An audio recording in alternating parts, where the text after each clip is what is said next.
വമാ കാന അല്ലാഹു ലിയുഅദ്ദിബഹും വഅൻത ഫീഹിം. അങ്ങ് ഈ ഭൂമിയിലിരിക്കവേ ഒരു ജനത്തെ നാം ശിക്ഷിക്കുകയില്ല, ഒരു മുസീബത്ത് ഇറങ്ങൂല. വമാ കാന അല്ലാഹു ലിയുഅദ്ദിബഹും വഅൻത ഫീഹിം. അങ്ങ് ഭൂമിയിലിരിക്കവേ ഒരു ജനത്തിന് ഒരു അദാബ് ഇറങ്ങുകയില്ല.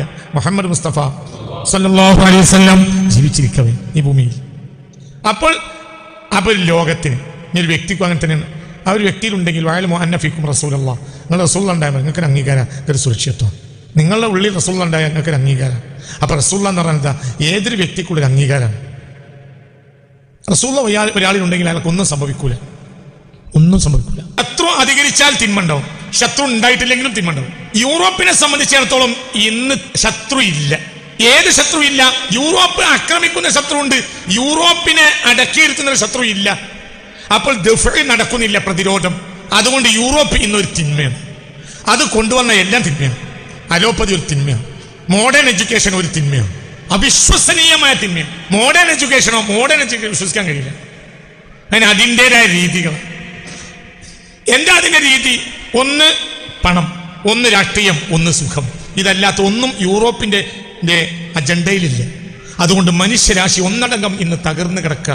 യൂറോപ്പിന്റെ മേധാവിത്വം, യൂറോപ്പിനെ നിയന്ത്രിക്കാവുന്ന ആളുകൾ ഇല്ല. ചിലപ്പോൾ ചില ആപത്തുകൾ അത് റഹ്മത്തായി മാറും. പക്ഷെ പ്രത്യക്ഷത്തിൽ അത് ആപത്തായിരിക്കും, പക്ഷെ അത് റഹ്മത്തിലെത്തും. AD 13-ാം നൂറ്റാണ്ടിൽ ചെങ്കിസ് ഖാൻ മുസ്ലിങ്ങളെ ആക്രമിച്ചു. കഴിഞ്ഞ ക്ലാസ്സിൽ ഒരല്പം സൂചിപ്പിച്ചു. മനുഷ്യരാശി കണ്ടതിലെ ഏറ്റവും വലിയൊരു ക്രൂരതയായിരുന്നു ഒന്നത് വേറെയുണ്ട്. അത്രയും വലിയ ഒരു ദുരന്തമാണ് സംഭവിച്ചത്. പക്ഷെ ആ ദുരന്തത്തിൽ പിന്നീട് ചില കാര്യങ്ങളുണ്ടായി. എന്താണത്? റഹ്മത്തിൽ പൊട്ടിമുളച്ചു. ഇതെങ്ങനെയാ? ചെങ്കിസ് ഖാന്റെ ആളുകൾ മുസ്ലിങ്ങളുമായി കൂട്ടിക്കലർന്നു. അപ്പോൾ സൂഫികളായ ആളുകളെ പരിചയപ്പെടാൻ അവർക്ക് അവസരങ്ങളുണ്ടായി. അപ്പോൾ അവർ അറിയാതെ ഇങ്ങോട്ട് വന്നു. അവർ പിൽക്കാലത്ത് ലോകം കണ്ട മുസ്ലിങ്ങളായി. അവരുടെ ബാക്കിയാണ് മുഗളന്മാർ. ബാക്കിയാണ് നൂറ്റാണ്ടുകൾ പിന്നെ ഇസ്ലാമിക സമൂഹത്തിന് അവർ നേതൃത്വം നൽകി. അതൊക്കെ ആലോചിച്ചു എന്താണ് ഉണ്ടായത്. പിന്നെ എന്താണെങ്കിലും ചിലപ്പോൾ ചിലത് പ്രത്യക്ഷത്തിൽ ശിക്ഷയെടുക്കും, പക്ഷെ അത് റഹ്മത്തിലെത്തും. എന്തും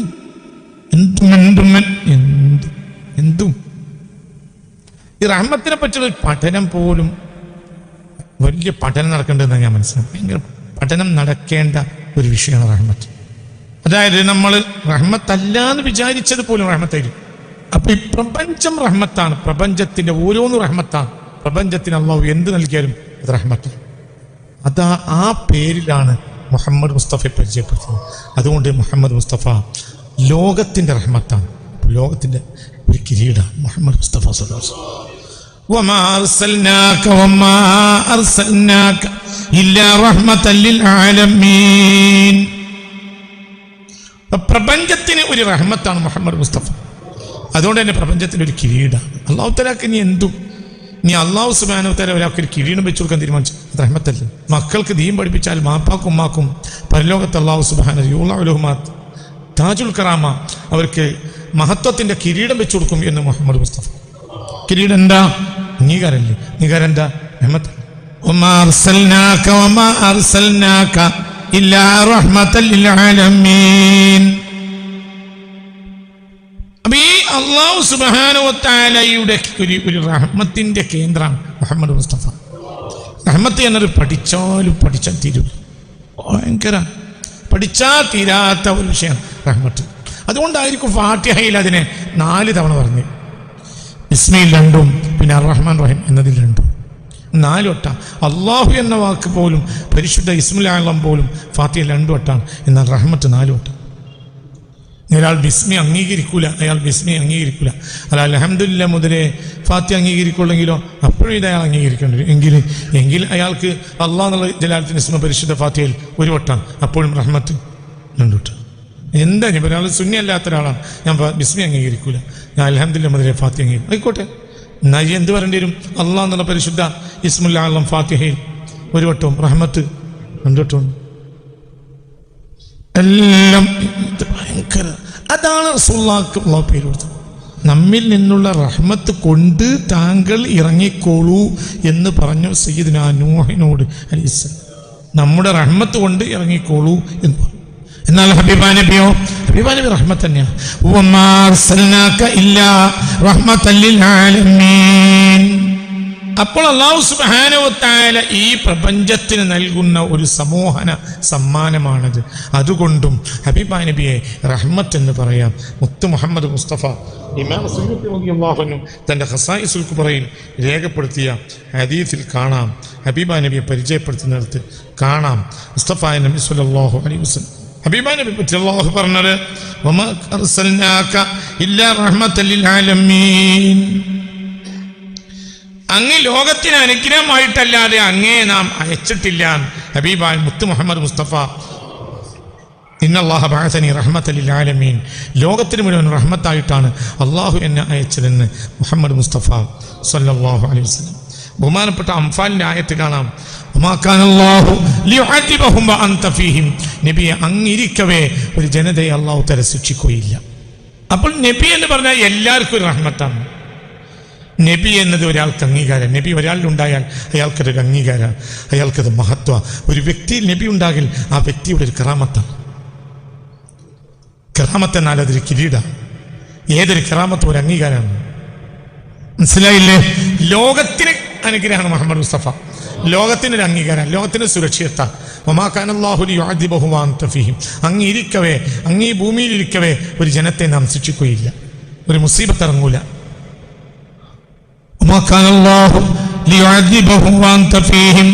അങ്ങിരിക്കവേ, അങ്ങീ ഭൂമിയിലിരിക്കവേ ഒരു ജനത്തിനൊരു അദാബ് ഇറങ്ങുകയില്ല. മുഹമ്മദ് മുസ്തഫ സല്ലല്ലാഹു അലൈഹി വസല്ലം ജീവിച്ചിരിക്കവേ ഈ ഭൂമിയിൽ. അപ്പോൾ ഒരു ലോകത്തിന്, ഇനി ഒരു വ്യക്തിക്കും അങ്ങനെ തന്നെയാണ്. ആ ഒരു വ്യക്തിയിലുണ്ടെങ്കിൽ വഅലമു അന്ന ഫീക്കും റസൂലല്ലാഹ്. നിങ്ങൾ റസൂൽ ഉണ്ടായാൽ നിങ്ങൾക്കൊരു അംഗീകാരം, ഒരു സുരക്ഷിതത്വം. നിങ്ങളുടെ ഉള്ളിൽ റസൂൽ ഉണ്ടായാൽ നിങ്ങൾക്കൊരു അംഗീകാരം. അപ്പോൾ റസൂൽ എന്ന് പറഞ്ഞാൽ എന്താ? ഏതൊരു വ്യക്തിക്കുള്ളൊരു അംഗീകാരം. റസൂൽ ഒരാളിലുണ്ടെങ്കിൽ അയാൾക്കൊന്നും സംഭവിക്കൂല, ഒന്നും സംഭവിക്കൂല. ഒന്നും സംഭവിക്കൂല എന്ന് പറഞ്ഞാൽ മരിക്കൂലേ, ഷഹീദാവൂലേ, ഷഹീദാവും. അതൊന്നും സംഭവിക്കലല്ല. ഷഹീദാകൽ ഒന്നും സംഭവിക്കൽ അല്ല. ഷഹീദാവൂലേ, ഷഹീദാവണല്ലോ. ഷഹീദാവെന്ന് പറഞ്ഞാൽ ഞാൻ ഈ ഷഹീദിനൊരു ഉദാഹരണം പറഞ്ഞുതരാം. ഞാനിവിടെ ഒരു തോർത്തും കൊണ്ട് വിരിച്ച് കിടക്കിയിരുന്നു. അവിടെ നല്ല ഉറക്കത്തിലാണ്. നിങ്ങൾ എൻ്റെ ശിഷ്യന്മാരാ, നിങ്ങൾ വന്നു. നിങ്ങൾ വന്നപ്പോൾ നിങ്ങൾക്ക് അല്ലാ ഉസ്താദാണല്ലോ ഈ കിടക്കണത് എന്ന് പറഞ്ഞു. നിങ്ങൾ പെട്ടെന്ന് എന്ത് ചെയ്തു? വേഗം ഓടിപ്പോയി എന്ന് പറഞ്ഞു. ഈ കിടക്കുമ്പോൾ ഇവിടെ നിന്ന് വീടില്ലല്ലോ, ഇവിടെ കിട്ടല. അപ്പോൾ പറഞ്ഞാൽ അവിടെ കിടക്കേണ്ട കിടണ്ട ഓടിപ്പോയി. നിങ്ങൾ പെട്ടെന്ന് പോയിട്ട് എന്ത് ചെയ്തു? 1-ാം നമ്പർ ഒരു ബെഡ്, അതിൽ ഏറ്റവും മിനിമിനിസമുള്ള ഒരു അതിമനോഹരമായ പട്ടിൻ്റെ ഒരു വിരിപ്പ് കൊണ്ടുവന്നു. എന്നിട്ട് അതിൻ്റെ മേലെ നിങ്ങൾ പട്ടുവിരിപ്പ് വിരിച്ചു. മനോഹരമായ പട്ടുവിരിപ്പ് വിരിച്ചിട്ട് നിങ്ങൾ നേരെ ഞാൻ കിടക്കുന്ന ആ തോർത്തുമുണ്ടിൻ്റെ തൊട്ടടുത്ത് അതിന്നെ ചാരി വെച്ചു. എന്നിട്ട് നിങ്ങളൊരു 3-4 ആളുകൾ ഞാൻ അറിയാതെ മെല്ലെ എന്നെടുത്തിട്ട് എന്ത് ചെയ്ത് ഇതിനാണ് ഷഹീദാവ് പറയുന്നത്. അതാണ് ഷഹീദാവ്. അത്രയുള്ള ഷഹീദാണ്. ഷഹീദാവുന്നത് കാണുന്നവർക്ക് ഭയങ്കര വിചാരമുണ്ടാവും. ഷഹീദിന് ഒന്നും ഉണ്ടാവില്ല. ഷഹീദിന് ഭയങ്കര ശ്രദ്ധ. ഷഹീദ് തല വേർപ്പെട്ടപ്പോൾ ഷഹീദ് പിടച്ചു. ആ പിടക്കുന്നത് പോലും അവിടുന്ന് കാണുന്നതാണ്. നിങ്ങളെ കാഴ്ചയിൽ അത് വേദനയായിരിക്കും. ഷഹീദിന് അത് അനുഭവം സുഖമായിട്ടായിരിക്കും. താഴെ കിടക്കുന്ന ഒരു കുട്ടിയെ ഉമ്മ എടുത്താൽ ആ ഉമ്മാൻ്റെ കയ്യിലിരുന്ന് ആ കുട്ടി ഒന്ന് തുള്ളി കളിക്കൂലേ, അത്ര ഉണ്ടാവുള്ളൂ. ഇസ്രായേലിൻ്റെ കയ്യിൽ അലൈഹിസ്സലാം അത്ര ഉണ്ടാവുള്ളൂ, അത്ര ഉണ്ടാവുള്ളൂ. വേദന എന്ന് പറഞ്ഞ സാധനം ഉണ്ടാവില്ല. ഷഹീദൊന്നും സംഭവിക്കും. പക്ഷെ ഷഹീദാകണം. അതായത് എന്തെങ്കിലും താല്പര്യത്തിന് വേണ്ടി മരിച്ചാൽ പോലെ. അവനാ എന്തിനു വേണ്ടി മരിക്കണം? ഹക്കിന് വേണ്ടി മരിക്കണം. അള്ളാന്ന് പറഞ്ഞിട്ട് കഴിച്ചിട്ടാവും നോക്കണം. ഞാൻ അവിടുന്നൊക്കെ പ്രായത്തിൽ പോകുന്നു. അള്ളാഹ്ക്ക് വേണ്ടി മരിക്കുക എന്നുള്ളതൊക്കെ ഞാൻ ഇറങ്ങി. അവിടുന്നൊക്കെ ഞാൻ ഇറങ്ങി. ഏത് ഹമുക്കും പറയണത് അള്ളാഹ്ക്ക് വേണ്ടി മരിക്കണം. ചാവേറായി പോയിട്ട് മരിച്ചാൽ അവരെന്താ പറയണത്? അള്ളാഹ്ക്ക് വേണ്ടി. എന്താ അള്ളാഹ്ക്ക് വേണ്ടി? ലോകത്തെ ഏറ്റവും വലിയ തമ്മാടികളല്ലൊരു ഹക്കിന് വേണ്ടി മരിക്കണം. ഹക്കിന് വേണ്ടി മരിക്കണം. ആ ഹക്ക് ഇനി എന്തായാലും വേണ്ടില്ല. ഹക്ക് അതിപ്പോൾ നിങ്ങൾ വിചാരിച്ച് എന്തായാലും വേണ്ടില്ല. എന്തായാലും വേണ്ടില്ല. ഹക്ക് ആയാലും മതി. ഒരു ഹക്ക്. ഒരു മനുഷ്യനെ ഒരാൾ ആക്രമിച്ചു, നിരപരാധിയെ. അപ്പം നിങ്ങളവിടെ ഇടപെട്ടു, തൊടാൻ പാടില്ലായിരുന്നു. അപ്പോൾ അയാളെ കുത്തേണ്ട കത്തിയോട് നിങ്ങളെ കുത്തി, നിങ്ങൾ മരിച്ചു. ഒരു ഷഹീദാണ്. നിങ്ങൾ മരിച്ച എന്തിനു വേണ്ടിയാ? ഹക്കിന് വേണ്ടിയാണ്. ഒരു ഷഹീദാണ്. അതാണ് ഷഹീദ്. ഷഹീദ് സത്യത്തിന് വേണ്ടി മരിക്കണം. അതാ ഷഹീദ്. ആവശ്യമില്ലാത്ത മരണമാകരുത്, ആവശ്യമുള്ള മരണമായിരിക്കണം. ഈ മരിക്കാൻ വേണ്ടി പോയാലല്ല. സത്യത്തിനെ നിലനിർത്താൻ വേണ്ടി പോയതാണ്. ഒന്നും സംഭവിക്കൂല. മുഹമ്മദ് നബി സാഹിബുൽ ഹഖാൻ സല്ലല്ലാഹു അലൈഹി വസല്ലം സത്യം മാത്രമേ ചെയ്തിട്ടുള്ളൂ. ഇല്ലാന്ന് തെളിയിക്കാൻ ഈ ലോകത്തിൽ കുട്ടിക്ക് കഴിയില്ല. മുഹമ്മദ് മുസ്തഫ സല്ലല്ലാഹു അലൈഹി വസല്ലം തങ്ങൾ സത്യമല്ലാത്തൊരു കാര്യം ചെയ്തിട്ടേ ഇല്ല തന്നെ. ഒരു പക്ഷപാതിത്വം നബിയുടെ ജീവിതത്തിലില്ല സല്ലല്ലാഹു അലൈഹി വസല്ലം. ഇനി തൻ്റെ ആൾക്ക് വേണ്ടി ജീവിച്ച് സത്യവാനായ മറ്റൊരാളെ ഇല്ലാതാക്കി നബിയുടെ ജീവിതത്തിലില്ല സല്ലല്ലാഹു അലൈഹി വസല്ലം. തന്നെ വിശ്വസിക്കാത്ത ഒരാളെ കൊല്ലണം, അത് നബിയുടെ ജീവിതത്തിലില്ല സല്ലല്ലാഹു അലൈഹി വസല്ലം. ലോകത്ത് ഇങ്ങനെ ഒരാളുണ്ടാവില്ല മുഹമ്മദ് മുസ്തഫയെ പോലെ. എല്ലാം തികഞ്ഞ ഒരാളാണ്. ഒരു അനീതി ചെയ്തിട്ടില്ല, ഒരു അക്രമം ഇല്ല, കാണിക്കാൻ കഴിയില്ല, ഒന്നുമില്ല. യുദ്ധമില്ല, യുദ്ധമുണ്ട്. യുദ്ധം എന്ന് പറഞ്ഞാൽ ഏത് കാലത്തും വ്യവസ്ഥാപിതമായ യുദ്ധം നിയമപരമാണ്. യുദ്ധം ഉണ്ടാവും ലോകത്ത്.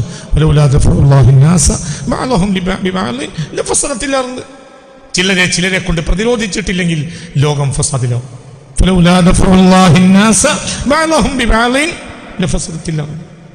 ചിലരെ കൊണ്ട് പ്രതിരോധിച്ചിട്ടില്ലെങ്കിൽ ലോകത്ത് ആപത്ത് സംഭവിക്കും.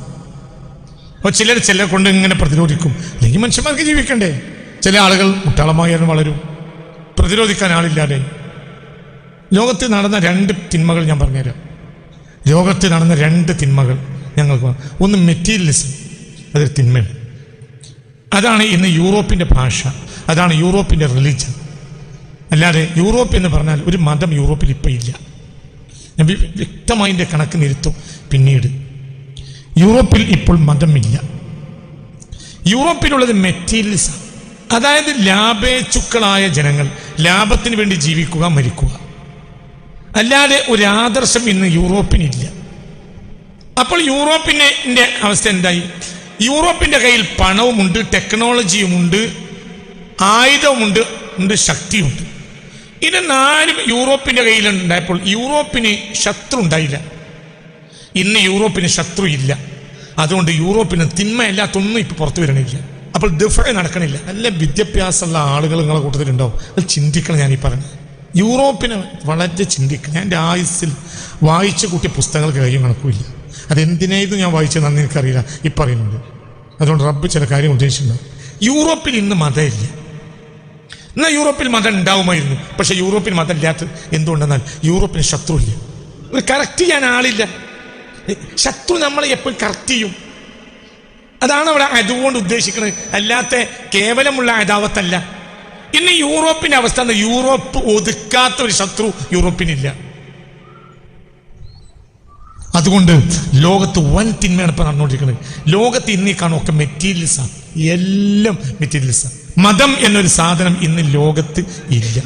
ഇതന്നെ ഇല്ല തന്നെ. എന്താണ്?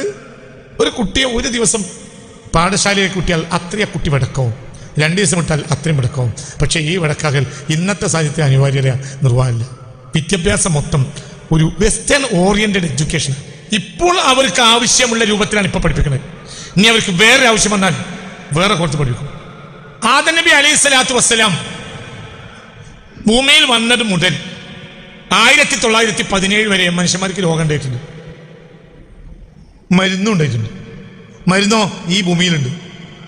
ആദം നബി അലൈഹി സ്വലാം ഭൂമിയിൽ ഇറങ്ങിയ അന്ന് മുതൽ 1917 വരെയുള്ള ജനങ്ങൾക്ക് രോഗം ഉണ്ടായിട്ടുണ്ട്, മരുന്നും ഉണ്ടായിട്ടുണ്ട്. എന്താ മരുന്ന്? ഔഷധം. 1917 ശേഷം 2022 ഫെബ്രുവരി 20 വരെ ജനങ്ങൾക്ക് രോഗം ഉണ്ടായിട്ടുണ്ട്. എന്താ മരുന്ന്? വിഷം. അതാണ് അലോപ്പതി. അലോപ്പതി പൂർണ്ണ വിഷം. സൈഡ് എഫക്റ്റ് ഇല്ലാത്തൊരു മരുന്നുണ്ടാവില്ല, വിഷമാണ്. കാഷ്ടം തിന്നപ്പോൾ ചങ്ക് കിട്ടി, അപ്പോൾ മൂത്രം കുടിച്ചിറക്കി. ഇതന്നെയാണ് അലോപ്പതി. അത് ആ ചങ്ക് പോയ കാഷ്ടത്തെ കൊടിലിട്ട് പുറത്തെടുക്കലാണ് എന്ത് സത്യത്തിൽ ഔഷധം. അതാണ് മരുന്ന്. അതാണ് എല്ലാ മതത്തിലും മരുന്ന്. അതാണ് അറബി മരുന്നുകൾ. അതാണ് അടിസ്ഥാന യുനാനി. ഇന്നത്തെ യുനാനി അലോപ്പതി ബേസ്ഡായി. ഇന്നത്തെ എല്ലാം അങ്ങനെ നോക്കങ്ങനെ അലോപ്പതി കലർന്നു പോയി ഇന്നെല്ലാം മരുന്നിലും. അത് മരുന്നുകൾ മൊത്തം നാശാക്കി.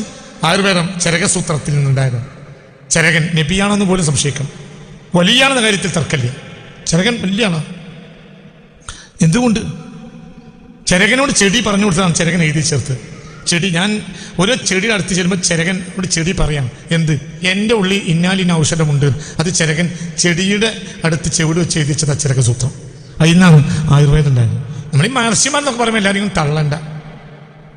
ഏകനായ അള്ളാഹുവിൽ വിശ്വസിച്ച് പടച്ചോനെ പിടിച്ച് ജീവിച്ച എത്രയോ ആളുകൾ ഇതിലൊക്കെ കഴിയും. നമുക്ക് അവരുടെ ചരിത്രം അറിയില്ല. നമ്മൾ താഴ്ത്താനും പോണ്ട, പൊക്കാനും പോണ്ട. നമുക്ക് അവരെ പറ്റിയൊന്നും അറിയൂല, ഉറപ്പായിട്ട് അറിയില്ല. പരിശുദ്ധ ഖുർആനിലെ ആയത്തിന് വ്യാഖ്യാനം എഴുതിക്കൊണ്ടിരിക്കവേ മരിച്ച ആളാണ് നിത്യ ചൈതന്യ എഴുതി.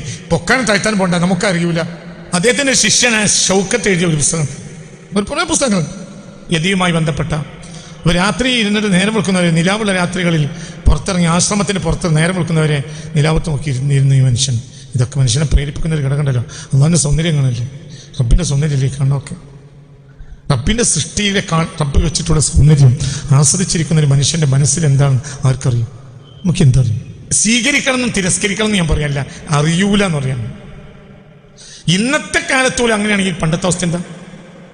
എൻ്റെ അടുത്ത് അവരെ പറഞ്ഞൊക്കെ സത്യമാണെന്നല്ല, സർവമത സത്യവാദമല്ല ഈ പറയുന്നത്. പക്ഷെ അവരുടെ ഉള്ളിൽ നമുക്കറിയൂല എന്നാണ് ഞാൻ പറഞ്ഞതിൻ്റെ അർത്ഥം. ഇന്നീ കാണുന്ന ഫിലോസഫികളെല്ലാം സത്യമാണെന്നല്ല, അബദ്ധങ്ങളുടെ അബദ്ധങ്ങളാണ് പല ഫിലോസഫികളും. പക്ഷേ അതിൻ്റെ ഉള്ളിലുള്ള ചില ആളുകളുടെ മാനസാന്തരത്തെ അല്ലാഹു ആലം നമുക്കറിയില്ല. അവരെവിടെ ഉണ്ട് നമുക്കറിയില്ല, അവരെവിടെയാണ് നമുക്കറിയില്ല. എന്തുകൊണ്ട് ഒരു വ്യക്തിയും റബ്ബും തമ്മിലുള്ള ബന്ധം എന്താണ് നമുക്കറിയില്ല. ഷുഹൂദിലാകുക എന്നൊരവസ്ഥ ഉണ്ട് മതത്തിന്. എന്താ ഈ ഷുഹൂദിലാകൽ? ഷുഹൂദിലാവുക എന്ന് പറഞ്ഞാൽ കാര്യങ്ങളെല്ലാം അള്ളാഹു കാണിച്ചു കൊടുക്കുക, അറിയിച്ചു കൊടുക്കല്ല, കാണിച്ചു കൊടുക്കൽ വഴി അറിയിച്ചു കൊടുക്കൽ. ഉദാഹരണം പറയാൻ, നമ്മൾ ഇലാഹിന്റെ അള്ളാഹു ഏകനാണ് എന്നത് നമ്മൾ കിതാബിൽ കണ്ടത്, അവർ ഷുഹൂദിൽ കണ്ടതാണ്. നമുക്ക് അള്ളാഹു രണ്ടാന്ന് വേറെ ആൾ പറഞ്ഞാൽ നമുക്ക് ഇടർച്ച ഉണ്ടാവും, അവർ കിടർച്ച ഉണ്ടാവില്ല. എന്തുകൊണ്ട്? യഖീൻ.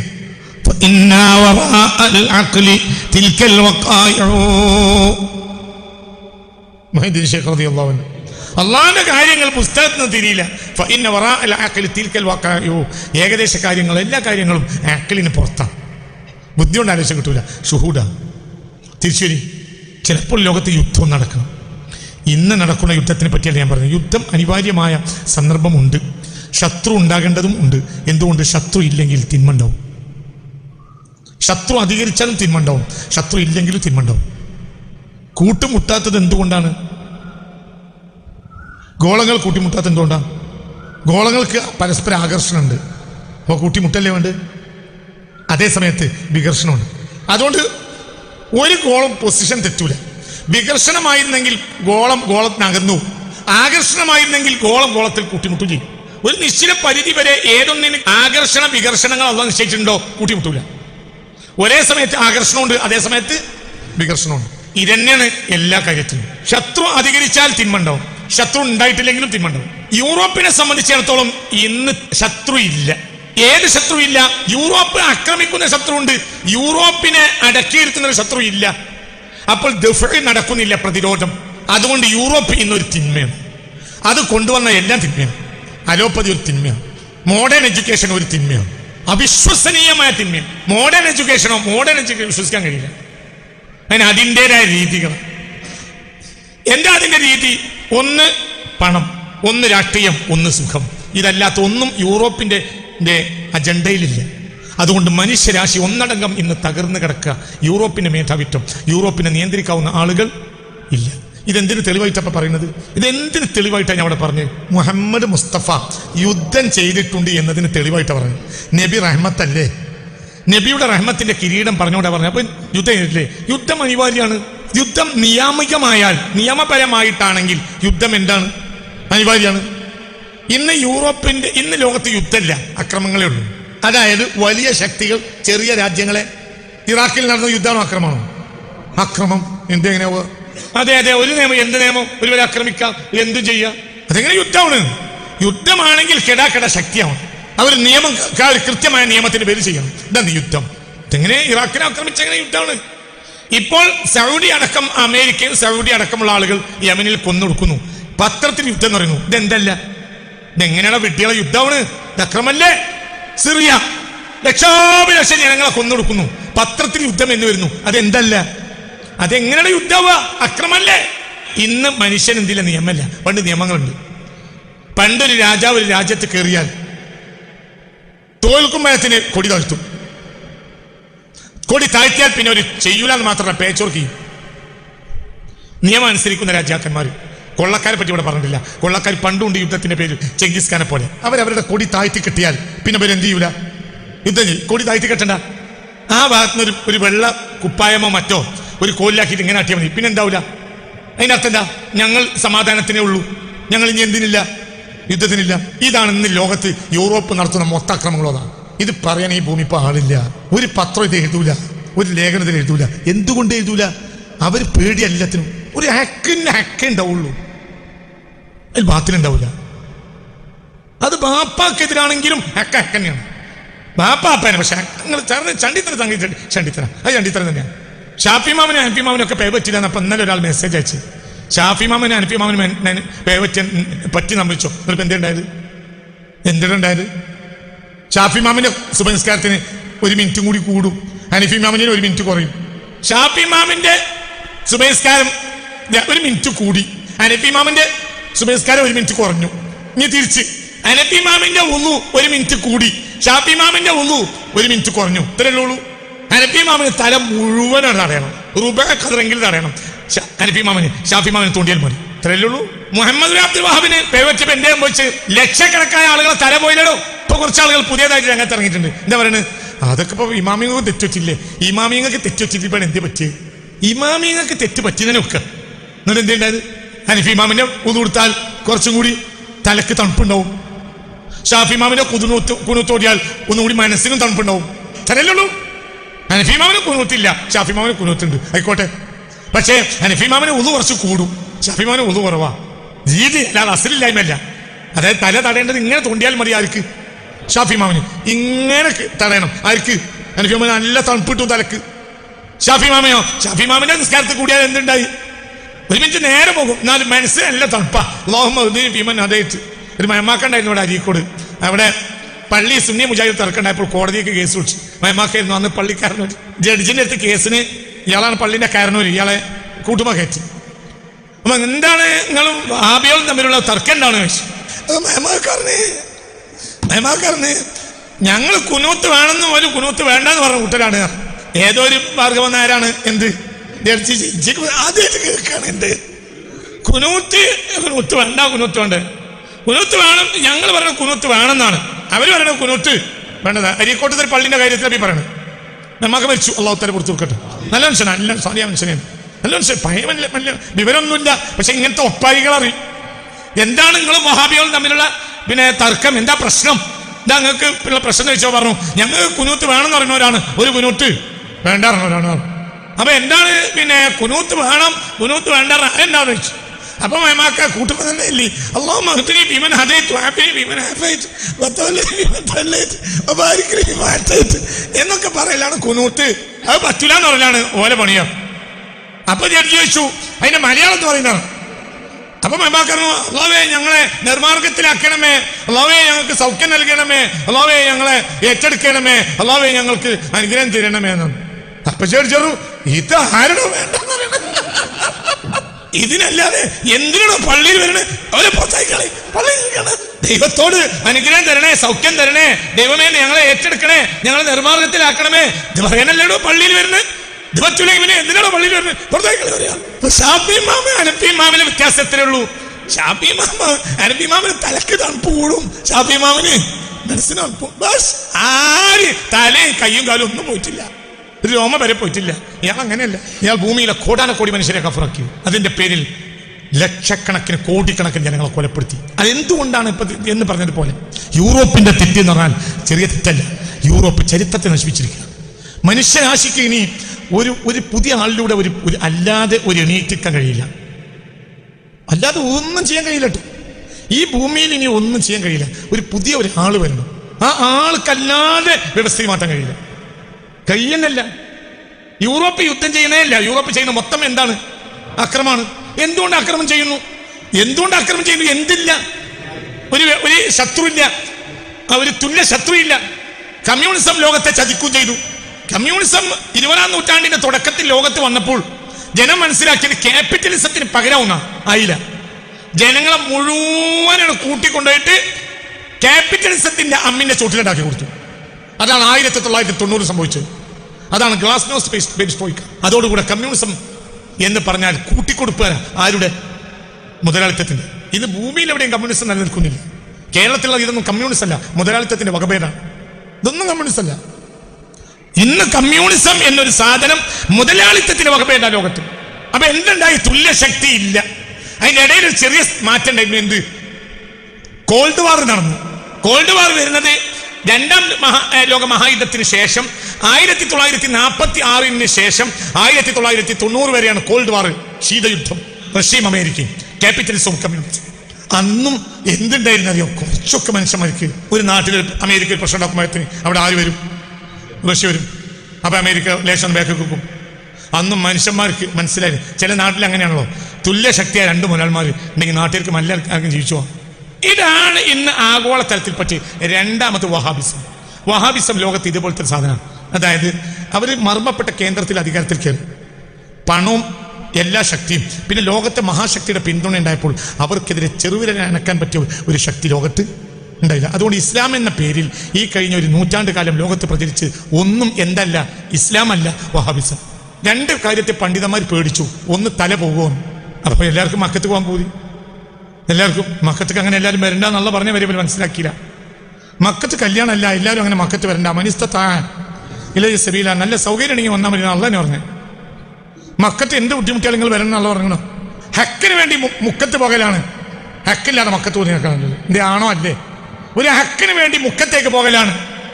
ഹക്കില്ലാതെ മക്കത്ത് പോയി നിൽക്കാനുള്ളത്. ലോകത്തെ ഏറ്റവും വലിയ ഹക്കിന്റെ ആളും മക്കയിലുണ്ടായത്, ലോകത്തെ ഏറ്റവും വലിയ ബാത്തിന്റെ ആളും മക്കയിൽ തന്നെ ഉണ്ടായത്. മക്കയിൽ പോയി നന്നാവൂല. മക്കയിൽ ജനിച്ചോ നന്നായിട്ടില്ല അബൂജഹൽ. നമ്മൾ ഉമ്മറക്ക് പോയി 2 ആഴ്ച നന്നാവും, പിന്നെയും പഴയ തന്നെ. അതല്ല നന്നായാല്. നന്നാകുന്ന മനുഷ്യന് കൽബ് നന്നാവണം. അവൻ ഹക്കിനെ തിരഞ്ഞെടുക്കണം, അവൻ ബാത്തിനെ ഒഴിവാക്കണം. മനസ്സിലായോ? ഇന്ന് ലോകത്ത് നടക്കുന്ന തിന്മകളുടെ മുഴുവനും അടിസ്ഥാനം ലോകത്ത് തുല്യ ശക്തികൾ ഉണ്ടായില്ല എന്നത്. എവിടെയില്ല. ഒരു സമൂഹത്തിലും തുല്യശക്തി ഇല്ലാത്ത കാലത്തോളം ആ സമൂഹത്തിന് അങ്ങനെ positive negative, north Paul south Paul, അങ്ങനെ തന്നെയല്ലേ? എല്ലാം അതിന്റെ ബന്ധത്തിലാണ് ലോകം നിലനിർത്തുക എന്നതുപോലെ. അപ്പൊ ഈ പറഞ്ഞു കൊണ്ടുവന്നത് മുത്ത് മുഹമ്മദ് മുസ്തഫ. പ്രപഞ്ചത്തിന്റെ റഹ്മത്താണ് മുഹമ്മദ് മുസ്തഫ. പ്രപഞ്ചത്തിന്റെ കിരീടവുമാണ് മുഹമ്മദ് മുസ്തഫ സ്വല്ലല്ലാഹു അലൈഹി വസല്ലം. കേവലം നബി സ്വല്ലല്ലാഹു അലൈഹി വസല്ലം. അതിനെ യുദ്ധം പോലും റഹ്മത്താണ്. എന്തുകൊണ്ട്? അത് വ്യവസ്ഥാപിതമാവുന്നു. ഒരു മരത്തിന്റെ കൊമ്പ് പോലും വെട്ടാൻ പാടില്ല നിയമം ഇസ്ലാമിൽ. ഒരു മരത്തിന്റെ കൊമ്പ് വെട്ടാൻ പാടില്ല. ഒരു മരത്തിന്റെ കൊമ്പ് വെട്ടരുത്. യുദ്ധം ചെയ്യുന്ന നാട്ടിലെ ഒരു ഫലം എടുത്ത് കഴിക്കരുത്. ഒരു നാട്ടിലേക്ക് ഒരു ഇസ്ലാമിക സൈന്യം യുദ്ധത്തിന് പ്രവേശിക്കേണ്ടി വന്നാൽ ആ നാട്ടിലെ ഈത്തപ്പനന്റെ കൈ വെട്ടാൻ പാടില്ല. കാരണം നിങ്ങൾക്ക് വിഷക്കാം, പക്ഷെ നിങ്ങൾക്ക് ഹലാലല്ല. ഇത് ഇസ്ലാമിനാണ്, ഇതാണ് ഇസ്ലാമിനാണ്. ഒരു നാട്ടിലൊരു ഇസ്ലാം നിങ്ങൾ കേൾക്കി മനുഷ്യന്മാരെ, ഒരു കൃഷിയിടത്തിൽ കയറിയാൽ എന്ത് ചെയ്യാൻ പാടില്ല? നിങ്ങൾ അതിനെ ഒരു നെന്മണി എടുത്ത് തൊള്ളിയിടാൻ പാടില്ല. എന്തുകൊണ്ട്? നിങ്ങൾക്ക് അനുവദനീയാവില്ല. നിങ്ങൾ അവിടുത്തെ രാജാവിന്റെ ക്രൂരതക്കെതിരെയാണ് സമരം ചെയ്യുന്നത്. സിവിലിയന്മാർ ഉത്തരവാദിയല്ല. ഇത് പാവപ്പെട്ട കർഷകന്മാരുണ്ടാക്കണ മുതല ഒരു കഷ്ടപ്പെട്ടുണ്ടാക്കുന്നതാണ്. അതിലൊരു നെല്ല് പോലും ഒരു വായ പോലും നിങ്ങൾ ഒട്ടാൻ പാടില്ല. എന്നാൽ അങ്ങനെ ചെയ്യുന്നതാണ് ഇന്നത്തെ വഹാബി ISIS. ഒന്നും ഇസ്ലാമിക സൈന്യമല്ല. ഒരു കവുങ്ങ് വെട്ടാൻ പാടില്ല. കവുങ്ങ് പോയിട്ട് എന്ത് വെട്ടാൻ പാടില്ല? അടക്കം വെട്ടാൻ പാടില്ല. ഒരു വായക്കൊല വെട്ടാൻ പാടില്ല. എന്തുകൊണ്ട്? നിങ്ങൾക്ക് ഹലാലാവൂല. സിവിലിയന്മാർ പോലല്ലേ? രാജാവിനെ നിങ്ങൾ എടുത്തു കഴിഞ്ഞാൽ, രാജാവ് പിടിച്ചടക്കി കഴിഞ്ഞാൽ രാജാവിന്റെ ഖജനാവ് നിങ്ങൾക്ക് കിട്ടും. എന്നിട്ട് ആ നാട്ടിന്റെ ക്ഷേമത്തിന് വേണ്ടി നിങ്ങൾ അത് ഉപയോഗപ്പെടുത്തണം. കൊള്ളടിച്ചു കൊണ്ടുപോകാൻ പാടില്ല. പേർഷ്യയുടെ കിസ്റയുടെ കൊട്ടാരം പിടിച്ചടക്കി സയ്യിദ്ന ഉമർ ബിൻ ഖത്താബ് റളിയല്ലാഹുവിന്റെ കാലത്ത് പേർഷ്യയിലെ കിസ്റയുടെ കൊട്ടാരം പിടിച്ചടക്കി. അബൂ ഉബൈദൊക്കെ കത്തയച്ചു. കോടാനക്കോടി സമ്പത്ത് പിടിച്ചടക്കി മുസ്ലിമീങ്ങൾ. അപ്പോൾ അബൂ ഉബൈദയാണ് ക്യാപ്റ്റൻ, പട്ടാള ക്യാപ്റ്റനാണ് അബൂ ഉബൈദ. ഉറക്കെ പറയടാ, ആൺകുട്ടിയാ 38ാമത്തെ വയസ്സിൽ മരിച്ചിട്ടുണ്ട് അബൂ ഉബൈദ. അല്ലാഹ്, ആൺകുട്ടിയല്ലേ? എന്താ ആൺകുട്ടി? വഹരിൽ മുത്ത് റസൂൽ സല്ലല്ലാഹു അലൈഹി വസല്ലമയുടെ ഇവിടെ ഒരു ഇരുമ്പിന്റെ വളയം അങ്ങോട്ട് തറച്ചപ്പോൾ, ശത്രുക്കൾ എറിഞ്ഞ ഇരുമ്പിന്റെ വളയം റസൂലുള്ളാഹിന്റെ ഇവിടെ തളച്ചപ്പോൾ ബാലിയക്കാരന പല്ലൊഴിഞ്ഞത് ബാലിച്ച് കടിച്ച് ബാലിച്ചിനെടുത്ത്. അതൊരു കൊടിലൊന്നും കൊണ്ടുവരാനുള്ള നേരൊന്നും ആർക്കുണ്ടായില്ല. അബൂ ഉബൈദക്ക് ഉണ്ടായില്ല. ഹിജ്റ 18 അബൂ ഉബൈദ മരിക്കുമ്പോൾ അബൂ ഉബൈദക്ക് 38 വയസ്സാ. അപ്പൊ ഹിജ്റ നടക്കുമ്പോൾ അബൂ ഉബൈദക്ക് 20 വയസ്സാ. ബദർ യുദ്ധം നടക്കുമ്പോൾ 21 വയസ്സാ. ഉഹദ് യുദ്ധം നടക്കുമ്പോൾ 22 വയസ്സാ. ആർക്ക്? അബൂ ഉബൈദ റളിയല്ലാഹു അൻഹു 38ാമത്തെ വയസ്സ് മരിച്ചിട്ടുണ്ട് ഈ ആൺകുട്ടി. അബൂ ഉബൈദ ക്യാപ്റ്റൻ റളിയല്ലാഹു അൻഹു. അതല്ലേ സയ്യിദ്ന ഉമർ ബിൻ ഖത്താബ് പറഞ്ഞത്? ഞാൻ മരിക്കുമ്പോൾ അടുത്ത ആൾ ഖലീഫാരാന്ന് ചോദിച്ചു പറഞ്ഞു. അബൂ ഉബൈദ അല്ലാത്തോണ്ട് ഇനി ഒരാള് നോക്കാളി. അബൂ ഉബൈദ ഉണ്ടെങ്കിൽ അബൂ ഉബൈദ തന്നെ. എന്റെ അബൂ ഉബൈദ അമീനു ഹാദിഹിൽ ഉമ്മ, ഈ സമുദായത്തിലെ ഏറ്റവും വലിയ വിശ്വസ്തൻ അബൂ ഉബൈദയാണെന്ന് പുണ്യ റസൂൽ പറയുന്നത് ഞാൻ കേട്ടിട്ടുണ്ട് എന്ന് ഉമർ ഇബ്നുൽ ഖത്താബ് റളിയല്ലാഹു അൻഹു. അതാ അബൂ ഉബൈദ കത്തെഴുതി ഉമർ ഇബ്നുൽ ഖത്താബ് റളിയല്ലാഹു അൻഹു, ഷാം നമ്മൾ പിടിച്ചിറക്കിയിട്ടുണ്ട് ഖലീഫ. അപ്പോൾ അബൂ ഉബൈദ തിരിച്ചു കത്ത് തസദ്ദഖു തസദ്ദഖു സതസദ്ദഖു, അത് അവിടെ തന്നെ സദഖ കൊടുത്താൽ ആ നാട്ടുകാരെ പിഴിഞ്ഞുണ്ടാക്കിയ രാജാക്കന്മാരെ മുതല നമുക്ക് വേണ്ട. ഈ തമ്മാടികൾ ഓരോന്ന് കട്ടുകൊണ്ടുപോയത് ഇന്നും കട്ടുകൊണ്ടുപോവുക. അമുസ്ലിം നാട്ടിൽ നിന്ന് പിടിച്ചടക്കിയ ഒരു ചീള് പോലും എടുത്തില്ല ആര്? ഉമർ ഇബ്നുൽ ഖത്താബ് റളിയല്ലാഹു അൻഹു. തസദ്ദഖു ബിഹാ, നിങ്ങൾ ആ സാധനങ്ങൾ ആ നാട്ടിലെ മുതലാണ് അവിടെ തന്നെ. ഇസ്ലാമിൻ സന്ദർഭവശാൽ ഒരു നാട് പിടിച്ചടക്കിയാൽ ആ നാട്ടിലെ സമ്പത്തിനെ മറ്റൊരു നാട്ടിലേക്ക് കൊണ്ടുപോകൽ അനുവദനീയമല്ല. ആ നാട്ടിൽ സർക്കയും ആ നാട്ടുകാർക്ക് ഉപയോഗിക്കണം. അത് ആ നാട്ടുകാരുടെ വിഷയം, അത് ആ നാട്ടുകാരുടെ നീതിയാണ്. അപ്പോൾ ഇസ്ലാമിലെ യുദ്ധം പോലും നീതിയാണ്. ഒരാള് യുദ്ധം ചെയ്യുന്നതിനിടയിൽ ഉസാമത്ത് ബിൻ സയ്യിദ് റളിയല്ലാഹു അൻഹു മുന്നിൽ അകപ്പെട്ടപ്പോൾ അയാള് സമാധാനത്തിന് ഒരു വാക്ക് പറഞ്ഞു. യുദ്ധം ചെയ്യാതിരിക്കാനുള്ള സമാധാന വാക്ക് പറഞ്ഞു ആര്? ആ എതിരാളി. അപ്പോഴും ഉസാമ വെട്ടി. ഇതാരോ കണ്ടിട്ട് നബിയോട് പോയി പറഞ്ഞു. യുദ്ധക്കളത്തിൽ നിന്ന് ഉസാമയെ വിളിച്ചു. സമ ഖതൽതഹു, അയാളൊരു സമാധാനത്തിന്റെ വാക്ക് പറഞ്ഞിട്ട് നീ അയാൾ വെട്ടിയോ? അപ്പോൾ പറഞ്ഞു ഇൻഖദൽ നഫ്സ്, എന്റെ വാളിൽ നിന്ന് അയാൾ രക്ഷപ്പെടാൻ വേണ്ടി പറഞ്ഞതായിരിക്കും നബിയെ. ഹൽ ശഖഖത ഖൽബഹു, ഇയാളെ കൽബ് കീറി നോക്കിയോ? എന്തിനാ പറഞ്ഞത്? കാബിഡിയെ പറഞ്ഞായിരിക്കും നബിയെ. ഹൽ ശഖഖത ഖൽബഹു ഹൽ ശഖഖത ഖൽബഹു കാന നബി യുകർറു തിൽക الكلمه فتمنيت ليتني مت قبل هذا اليوم. നബി പിന്നെ അത് പറഞ്ഞുകൊണ്ടേയിരുന്നു. നബിയല്ലേ പറഞ്ഞത്, അതവർക്ക് കേൾക്കാൻ കഴിയില്ലല്ലോ. കേൾക്കാൻ ഞാൻ ഇനി എന്താ പറയാനുള്ളത്? നബിയല്ലേ ആക്ഷേപിക്കണത്. അവരുടെ അത്രയും വലിയ കരളിന്റെ കഷ്ണമായ നബി അവർ ആക്ഷേപിക്കുന്നത് സഹിക്കാൻ കഴിയില്ല. നബി അത് പറഞ്ഞുകൊണ്ടിരുന്നു. അൽ ശഖഖത ഖൽബഹു അൽ ശഖഖത ഖൽബഹു, അയാൾ എന്തോ കാഫറായിക്കോട്ടെ, അയാൾ ഒരു വാക്ക് പറഞ്ഞിട്ട് പിന്നെ എന്തിനാണ് വെട്ടിയത്? അയാൾ നിന്റെ വാളിൽ നിന്ന് രക്ഷപ്പെടാൻ വേണ്ടി ഇയാളെ ഹൃദയം കീറിയ എന്തിനാണ് പറഞ്ഞത്? നബി പിന്നെയും അത് പറഞ്ഞുകൊണ്ടേയിരുന്നു. വീണ്ടും വീണ്ടും പറഞ്ഞുകൊണ്ടിരുന്നപ്പോൾ ലൈത്തനി, ഞാൻ കൊതിച്ചുപോയി, ലൗമിത്തു ഖബല ഹാദൽ യൗം, ഞാൻ ഇന്ന് എന്തിനാ ജീവിച്ച്, ഇന്നലെ നെഞ്ചിനെ മരിപ്പിച്ചുകൂടായിരുന്നു. പക്ഷേ നബി എന്നെ ആക്ഷേപിച്ചില്ലേ? ആര് പറയാ? ആരാ ഉസാമ ഇബ്നുൽ ഖത്താബ് റളിയല്ലാഹു അൻഹുവിനോട് സ്വന്തം മകൻ ഇബ്നു ഉമർ പറയാണ്, ഉപ്പാ നിങ്ങളോട് എനിക്ക് ഇഷ്ടമില്ല, നിങ്ങൾ ഉസാമനെ നിങ്ങൾക്ക് ഇഷ്ടം, നിങ്ങൾ ഉസാമനെ ലാളിക്കുന്ന ഞാൻ കണ്ടിട്ടുണ്ട്, നിങ്ങൾ ഇന്നെ ലാളിക്കലില്ലല്ലോ. അപ്പൊ പറഞ്ഞു എത്ര പ്രശ്നം ഉണ്ടാക്കിയാലും ഞാൻ നിന്നല്ല ലാളിക്ക. ഉസാമയെ എന്തുകൊണ്ട്? ഉസാമയെ മുത്ത് റസൂൽ ലാളിക്കുന്ന കുട്ടിയാ, റസൂലുള്ളാഹിന്റെ വളർത്തു മോനാണ്. ആര്? സെയ്ദിന്റെ കുട്ടിയാ. അതിനെ റസൂല വളർത്ത താലോലിക്കുന്നുണ്ട്, അതുകൊണ്ട് ഞാൻ താലോലിക്കണേ. ഈ റസൂലുള്ളാഹിന്റെ വളർത്തു കുട്ടീന്റെ കുട്ടിയല്ല, പോയി പണി നോക്ക്. ആര് പറഞ്ഞ്? ഉമർ ഇബ്നുൽ ഖത്താബ് ആ ഉസാമയെ നബി ആക്ഷേപിച്ചു. അപ്പൊ ഇതിന്റെ വിവരത്ര അപ്പൊ നിങ്ങൾ എന്താണ് ഇതിന്റെയൊക്കെ കാര്യം, ഇതിന്റെ ഗൗരവം നിങ്ങൾ മനസ്സിലാക്കി. വ്യവസ്ഥാപിതമായ ഒരു കാര്യമല്ലാതെ മുത്തന നബി ചെയ്യൂല സല്ലല്ലാഹു അലൈഹി വസല്ലം. അള്ളാഹുവിന്റെ ഹബീബ് ലോകത്തിന്റെ കിരീടം. ബാക്കി അടുത്ത ക്ലാസ്സിൽ അള്ളാഹുവിന്റെ പൊരുത്തപ്പെട്ട അടിമകൾ നമ്മൾ പൊരുത്തട്ടെ. ദുനിയാവിൽ ജീവിച്ചാൽ പോരാ കുട്ടികളെ, ജീവിച്ച് തീർക്കാനുള്ള അല്ല ജീവിതം. ജീവിതം എന്ന് പറഞ്ഞാൽ അള്ളാഹ്ക്ക് സമർപ്പിക്കാനുള്ളതാണ്. അള്ളാഹുവിന്റെ പൊരുത്തപ്പെട്ട് നമ്മളെ ചേർക്കട്ടെ. ഒരു സഹോദരൻ തൻ്റെ ഉമ്മാക്ക് വേണ്ടിയും എൻ്റെ ഉമ്മാക്ക് വേണ്ടിയും അയാൾ ഉമ്മാക്ക് വേണ്ടി ദ്വാരക്കാൻ വേണ്ടി പറഞ്ഞിട്ടുണ്ട്. അള്ളാഹു താല ആ രണ്ടു ഉമ്മമാർക്ക് അള്ളാഹു മഗ്ഫിറത്ത് നൽകട്ടെ, അള്ളാഹു താല റഹ്മത്ത് നൽകട്ടെ, അള്ളാഹു ഖൈറിൻ്റെ വാതിൽ തുറന്നു കൊടുക്കട്ടെ. നമ്മളെ ഈ ക്ലാസ്സിലെ സ്ഥിര മെമ്പറായിരുന്ന, സുഖമില്ലാത്ത അവസ്ഥ വരെ ക്ലാസ്സിൽ സ്ഥിരമായി പങ്കെടുക്കുന്ന ബഹുമാനപ്പെട്ട സയ്യിദ് മാഷ് രോഗമായി കിടക്കാം. വളരെ പ്രയാസപ്പെട്ട രോഗത്തിലാണ്. അദ്ദേഹത്തിൻ്റെ ഖൈറിന് വേണ്ടി ആ കുടുംബം ഇന്നലെ ദാറുൽ ഖുർആനിലേക്ക് ആവശ്യത്തിനുള്ള ഇറച്ചി വാങ്ങിക്കൊടുത്ത്, അതുപോലെ തന്നെ എല്ലാ സ്ഥാപനങ്ങളിലും യമാനിയയിൽ അങ്ങനത്തെ നമ്മളെ പരിസരത്തുള്ള എല്ലാ സ്ഥാപനങ്ങളിലും ഒരു ഉരുവിനർത്ത് ഇറച്ചി കൊടുത്തയച്ച് ദുആ ചെയ്യാൻ വേണ്ടി പറഞ്ഞിട്ടുണ്ട്. അള്ളാഹു തആല അദ്ദേഹത്തിന് ശിഫ നൽകട്ടെ, അള്ളാഹു അദ്ദേഹത്തിന് ശിഫ നൽകട്ടെ. എല്ലാ കാര്യത്തിലും വേണ്ടപ്പെട്ട ഒരാളായിരുന്നു സയ്യിദ് മാഷ് എന്ന് പറഞ്ഞാൽ. ഒരു തുല്യതല്ലാത്ത ഒരാളാണ്. അത്രയും നല്ലൊരു മനുഷ്യനാണ്, ഭയങ്കര ബുദ്ധിമാനാണ്, പാര കഴിവുള്ള മനുഷ്യനാണ്. വെള്ളിയാഴ്ച രാവിലെ ദാറുൽ ഖുർആൻ നടക്കുന്ന അള്ളാഹു എന്ന ക്ലാസ്, അതൊരു ചെറിയ ക്ലാസ് അല്ല, വലിയ ക്ലാസ്. അപ്പോൾ നിങ്ങൾ കഴിയുന്ന ആളുകളൊക്കെ ആ ക്ലാസ്സിൽ പങ്കെടുക്കണം. അതിൽ പങ്കെടുത്ത് നിങ്ങൾ ദുആ ചെയ്താൽ പോലും ഉത്തരമുണ്ടാവും. വലിയൊരു ക്ലാസ്സാണ്. നിങ്ങൾ വിചാരിച്ച ആളുകളൊന്നുമല്ല, അള്ളാഹുവിൻ്റെ മലായിക്കത്ത് സംബന്ധിക്കാൻ ഏറെ സാധ്യതയുള്ള ഒരു ക്ലാസ്സാണ്. അപ്പോൾ കഴിയുന്നത്ര ആളുകൾ അതിൽ പങ്കെടുക്കും. വെള്ളിയാഴ്ച രാവിലെ വളരെ ബൃഹത്തായ പുസ്തകം അതിൻ്റെ വിശദമായി വരുന്നുണ്ട്. ഇൻഷാ അല്ലാഹ് രചന തുടങ്ങിയിട്ടുണ്ട്. അള്ളാഹു തആല തൗഫീഖ് തരട്ടെ. ഇനി അത്തരം തിന്മകളിൽ നിന്നൊക്കെ ജനങ്ങൾ രക്ഷപ്പെടണം. അവർക്കൊരു വീണ്ടും വിചാരം ഉണ്ടാവും, അവർ രക്ഷപ്പെട്ടു പോരണം. അല്ലാത്തൊരു ഉദ്ദേശം നമുക്കില്ല. പിന്നെ ലോകത്തെ വ്യവസ്ഥിതികളൊക്കെ പെട്ടെന്ന് മാറുമെന്നാണ് ഞങ്ങളോട് ഊന്നി പറയുന്നത്. ലോകത്തെ വ്യവസ്ഥിതികൾ മാറാൻ പോകാൻ പെട്ടെന്ന് മാറും. വലിയ മാറ്റം ലോകത്തടുത്ത് സംഭവിക്കും, പെട്ടെന്ന് സംഭവിക്കും, അല്ലാതെ നേരം വൈകൂല.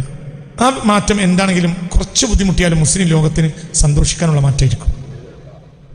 ചെറിയ ചില പ്രയാസങ്ങൾ ഉണ്ടാവുമെങ്കിൽ, കുറച്ചൊക്കെ ഉണ്ടാവും, എന്നാലും പ്രയാസം വേണ്ട. വളരെ അച്ചടക്കത്തോടു കൂടി നിൽക്കണം. അള്ളാഹു അച്ചടക്കത്തോടു കൂടി ജീവിക്കാൻ നമുക്ക് തൗഫീഖ് തരട്ടെ.